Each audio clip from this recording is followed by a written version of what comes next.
Hi, good day and welcome to my video presentation for the Inusharts Conference of 2020. My name is Irene Atalia Tanjung. I am an undergraduate student from the French Studies Department of Universitas Indonesia, and I will be presenting a research entitled Reclaiming Women's Narration Through Sexual Harassment Twitter Thread with my corresponding author, Mrs. Joesana Tjahjani.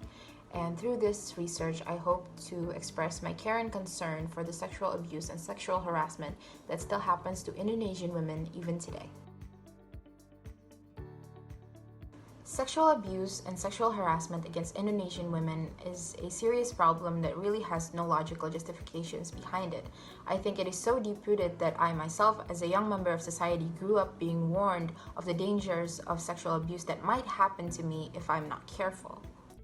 However, this warning was done well within reason, as the fact was the abuse kept happening at a gruesome number each year. Komnas Perempuan reported in 2020 that there were more than 430,000 cases of abuse towards women in 2019 alone, with a total of 25% being categorized into sexual abuse. Also noting that many of the abusers know the victims personally: parents, family, boyfriends and former boyfriends, and even husbands. The report also notes that the number of cybercrimes, being a new type of abuse towards women, has escalated in recent years, with 35 cases being done in private space and 91 cases being done in public space. Cybercrimes usually involve a form of abuse called image-based sexual abuse, defined as non-consensual creation and/or distribution of private sexual images. With the rising use of social media nowadays, said distribution usually happens in this platform, where unwanted photographs or videos can be easily spread to a huge number of audiences within seconds. And with this type of crime, women who are victims of sexual abuse are easily seen in a weaker position. They are often shamed and degraded because their privacy has been exposed to an unwanted and unwelcomed audience. Within a few clicks, the victim's privacy and reputations have been ruined. With the rising number of cybercrimes and image-based sexual abuse, it's proof that women being careful shouldn't be the only solution to this problem, when the fact is, with the world evolving with technologies and all their innovations, abusers keep creating new ways to abuse women with it. On the other side of this problem, activism has also found its way in social media, using platforms like Twitter as a place to spread awareness and build consciousness about the abuse that still happens, in this case towards women. Social media's feature that allows open discussions being held by complete strangers is beneficial in this process. More importantly, social media activism provides a place for victims to voice their trauma. One of the cases of women doing so is shown by the corpus of this research. The author published 23 tweets in total compiled in the Twitter thread, with 16 tweets containing pictures as proof of the abuse. The author specifies how she became a victim of sexual abuse and how the abuse happened over the few months, done by her former boyfriend by using her private images in social media such as Instagram and Telegram to satisfy his fetishes. Responding to the aforementioned background, this research about the corpus was written with two main questions in mind, one focusing on the author's writing and the other on social media's function. All in all, it aims to raise awareness on new manners of sexual abuse through social media, but how when used right, social media can help the victims as well.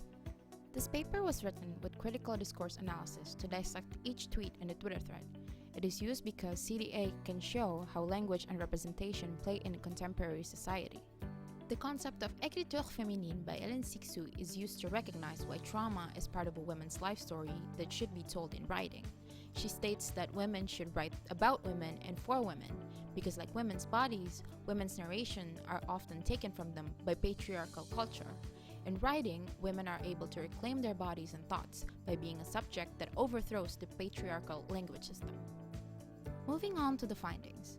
By using these methods, this research finds that the author tramples the notion of being a helpless victim by claiming her voice as a woman. She did this by firstly doing self-identification.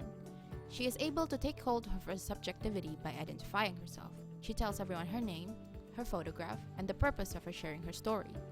This subjectivity enables her to separate herself from the abuse. The abuse happens to her, but she is not defined by it. By showing her voice, she is not only a victim, but she is a woman with a story. Her subjectivity also allows her to make the decision to be open and vulnerable. She opens the narrative so the readers can interpret her story how they see fit. This tells us that she does not need to prove herself to be perceived a certain way. She also stands by her decision to not expose the abuser's identity, as the story was never written for him but about her and her body. The third is through positioning. She proves that she has the same power of the abuser, meaning the abuser cannot take away her power from her. She too understands what she wants, and she too is able to use social media to get to her purpose. And she understands the power of her own body, as it is hers and hers only.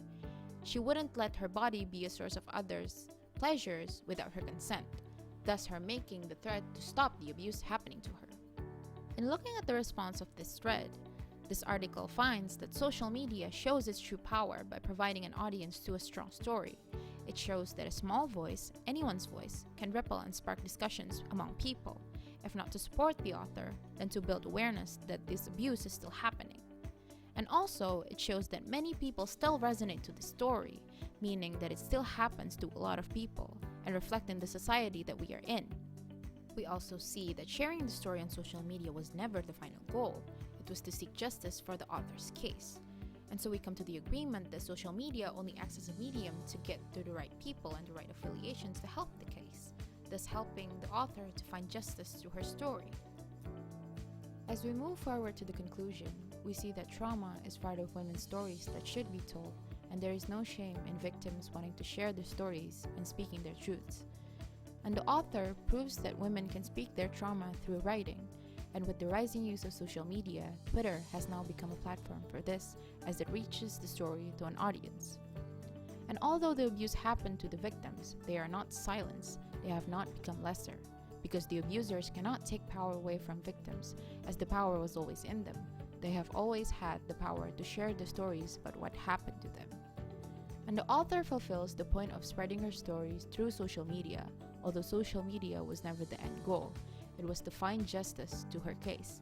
That being said, there must be a higher regulation to rightfully resolve these problems involving sexual abuse and sexual harassment, especially in knowing as social media evolves, the forms of abuse evolves with them. With that concluding my video presentation for today, I thank everyone who has given the time to watch my video and review my research. Thank you.